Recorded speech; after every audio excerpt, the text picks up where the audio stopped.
Nathalie Azoulay, bonjour. Bonjour. Vous publiez un nouveau livre qui a pour titre Titus n'aimait pas Bérénice aux éditions POL, un des livres les plus remarqués de cette rentrée littéraire, un livre aussi qui a été sélectionné pour un des grands prix de fin d'année.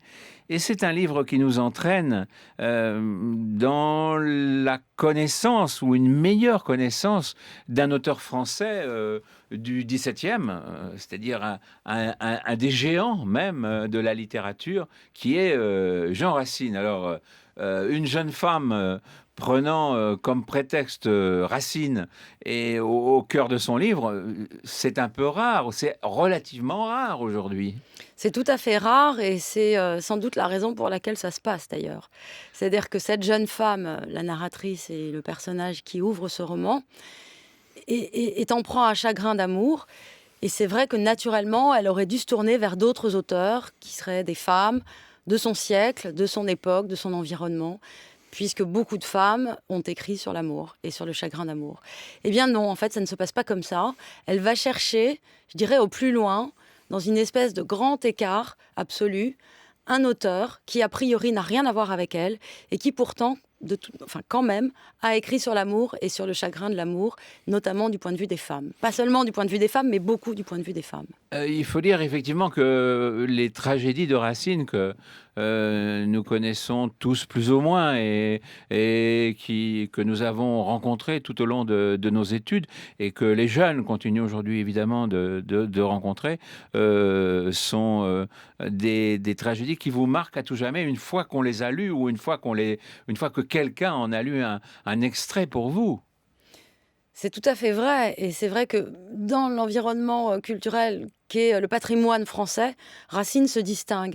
Il se distingue parce que ses pièces sont empreintes d'une violence rare qu'on ne trouve pas chez un Corneille, par exemple, ni même chez un Molière, parce que les personnages sont vraiment chauffés à blanc et que les conflits sont très, très exacerbés. Ça, c'est la première des choses qui fait que Racine nous marque. Et l'autre chose qui est sans doute plus importante encore, c'est qu'il a créé une langue. À l'intérieur de la convention tragique du XVIIe siècle, à l'intérieur du vocabulaire, des contraintes de grammaire, de la rhétorique que tout le monde utilisait, il a produit une langue un peu plus bizarre que les autres, très singulière, et qui est tout à fait signée. C'est-à-dire que, interrogez n'importe quel comédien, il va vous dire que quand il va dire du Racine, ce ne sera jamais pareil que quand il dira un autre auteur. C'est une musique particulière. Et au-delà de la musique de l'alexandrin qu'on connaît tous et que d'autres auteurs ont utilisé, il y a autre chose. Il y a une grammaire malmenée, il y a un vocabulaire, un choix de l'ellipse qui fait que la langue de Racine est très marquante. Oui, mais peu de mots et beaucoup de sentiments. On le dit tout le temps de Racine, finalement, il utilise un vocabulaire très restreint.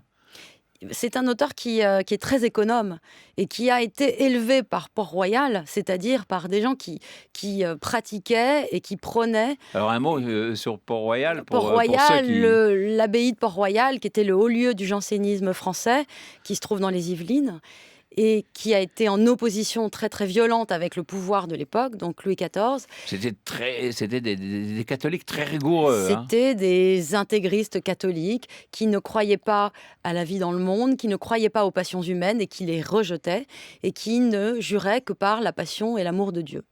Et ils avaient un mode de vie très particulier, qui était très ascétique, qui était très minimaliste, mais leur particularité, et je dirais leur richesse, au-delà des débats théologiques, c'est leur enseignement.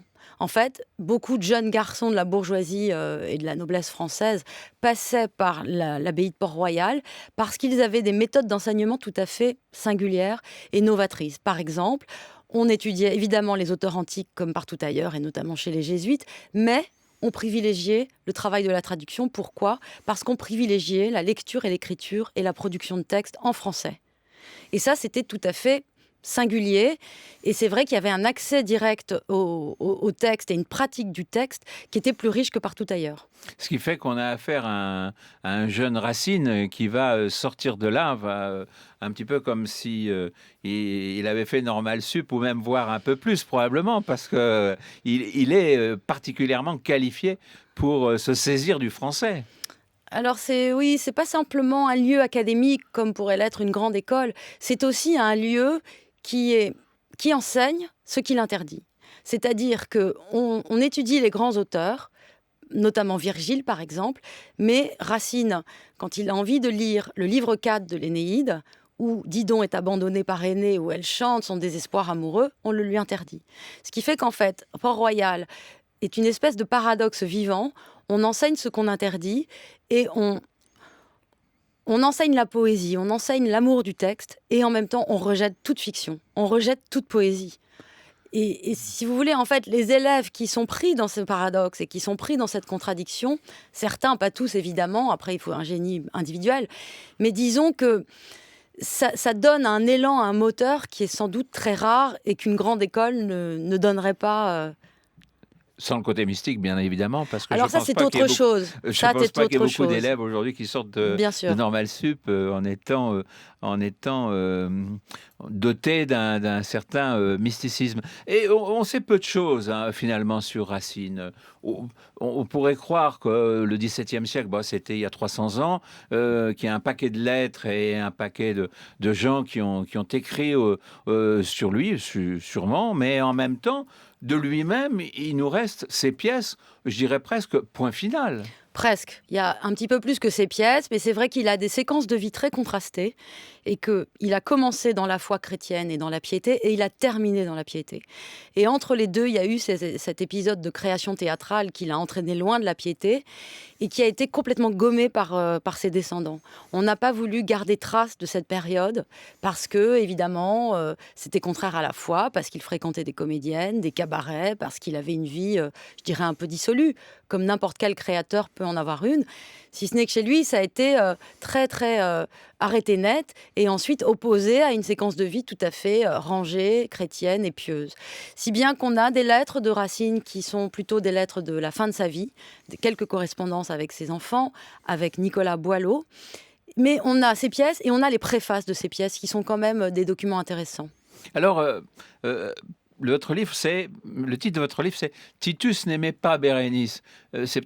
On avait peut-être une idée contraire de ce couple. Alors c'est un titre, donc c'est volontairement un petit peu poussé, un peu provocateur. Mais c'est vrai qu'on a une idée contraire. On a l'idée que Titus aimait Bérénice autant que Bérénice aimait Titus. On a l'idée d'une parfaite réciprocité, d'une égalité de sentiments absolue, comme on pourrait l'avoir de Roméo et de Juliette. Or, dans Titus et Bérénice, c'est plus compliqué que cela, puisqu'en effet, ils s'aiment d'un amour égal a priori et apparemment, mais toute l'histoire de la pièce, c'est en fait la décision qu'a prise Titus de renoncer à Bérénice pour prendre le pouvoir et la succession de son père à Rome. Et là, donc, on en arrive au titre que vous nous proposez. Titus n'aimait pas Bérénice. Alors, pour expliciter un peu mon titre, je dirais qu'entre Rome et Bérénice, Titus a préféré Rome. Alors, ce qui est intéressant, c'est que votre héroïne va être quittée par Titus. Enfin, voilà. Mais on est là en 2015. Et cette jeune femme va se retrouver évidemment démunie. Il n'y aura plus personne autour d'elle. Enfin, Titus ne sera plus là. Et dans un premier temps, elle va se retrouver seule. Et au bout d'un certain temps, elle va finalement arriver à comprendre ou à trouver peut-être des liens avec Racine. Expliquez-nous, parce qu'il y a une traversée du désert dans un premier temps. C'est évidemment par là qu'elle commence, par le chagrin, par la désertion de son amant, mais elle a un entourage comme tout le monde, et elle s'épanche et elle raconte son malheur un petit peu, voilà, à ses proches. Et ses proches lui renvoient des banalités, comme tous nos proches ont pu nous renvoyer des banalités quand on a traversé une épreuve pareille. T'inquiète pas, ça s'arrangera. Ça s'arrangera, la vie reprend ses droits, et de toute façon, on ne meurt pas d'amour, etc., etc. Donc tout ça, on a entendu, et on les a dit nous-mêmes, ces phrases-là. Simplement, au milieu de ces échanges, un jour, quelqu'un lui cite un vers de Racine. Et là, elle tend l'oreille, parce qu'elle se dit, mais si on me cite un vers de Racine, c'est que Racine parle de l'amour. Évidemment, c'est un constat très, je dirais, très primaire. Mais à partir de là, elle va plus loin. Elle se dit qu'en fait, il y a une espèce de connivence qui se tisse entre les gens, autour d'un vers de Racine, surtout quand ils sont français, puisqu'ils ont étudié Racine à l'école et que Racine fait partie de la culture patrimoniale du pays. Donc il y a une espèce de communauté d'amoureux malheureux qui se soude autour d'un vers, d'une pièce de Racine. Et elle va entrer dans cette communauté, et non seulement elle va y entrer, mais elle va s'immerger donc dans l'œuvre de Racine pour, je dirais, pouvoir intégrer cette communauté et elle va fréquenter de très près les personnages raciniens. Alors le vers, je dois dire qu'il est assez surprenant parce que c'est, dans l'Orient désert, quel devint mon ennui. Donc c'est à partir de là finalement qu'elle va se elle va intégrer, l'univers de Racine. Bah, disons que Pourquoi alors? C'est un peu curieux. non, en fait, c'est le vers qu'Antiochus, c'est un vers qu'Antiochus prononce au début de Bérénice, et Antiochus est aussi un amoureux malheureux qui n'aura jamais la réciprocité de son amour puisqu'il aime Bérénice, qui aime Titus. Donc, en fait, ce vers qui est aussi très connu, qui est un peu un vers anthologique, il raconte le désert. Il raconte le désert qu'elle est en train de traverser. Vous me direz, en plus, il est dit par un homme.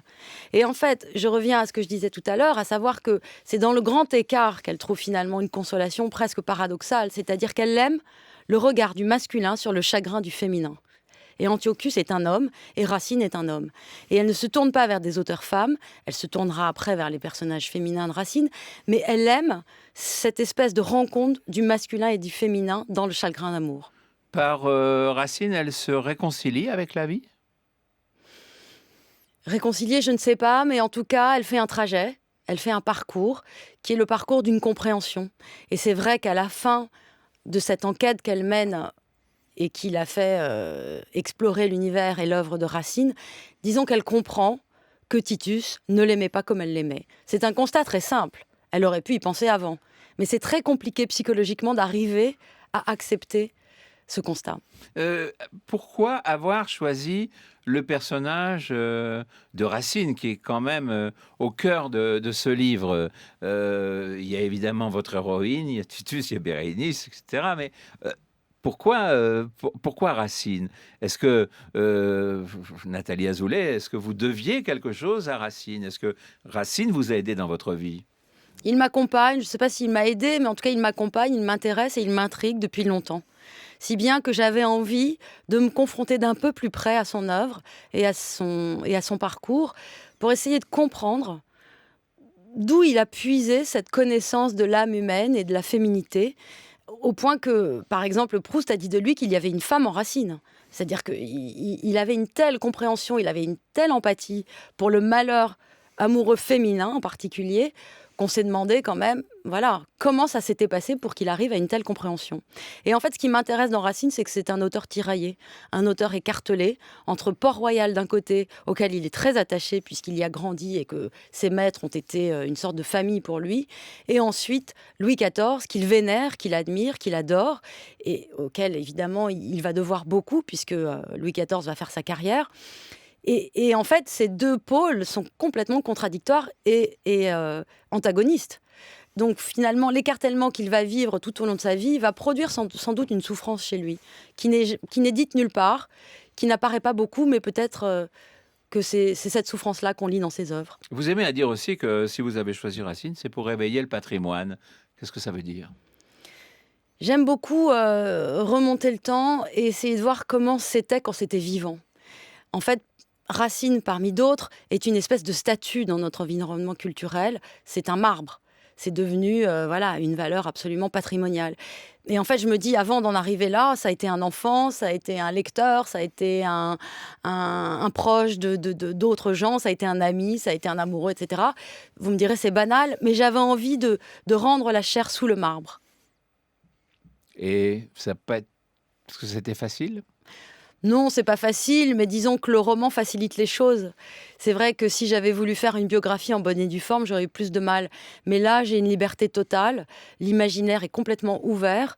On peut se permettre toutes les projections, toutes les reconstructions, voilà, je dirais toutes les modernisations possibles. Et on nous en veut pas et on a le droit. Donc, le roman facilite la tâche. Parfait, merci beaucoup. Merci infiniment, Nathalie Azoulay, pour ce livre, Titus n'aimait pas Bérénice, qui évidemment est un de ces livres qui sont absolument à lire pour cette rentrée littéraire. Merci. Merci.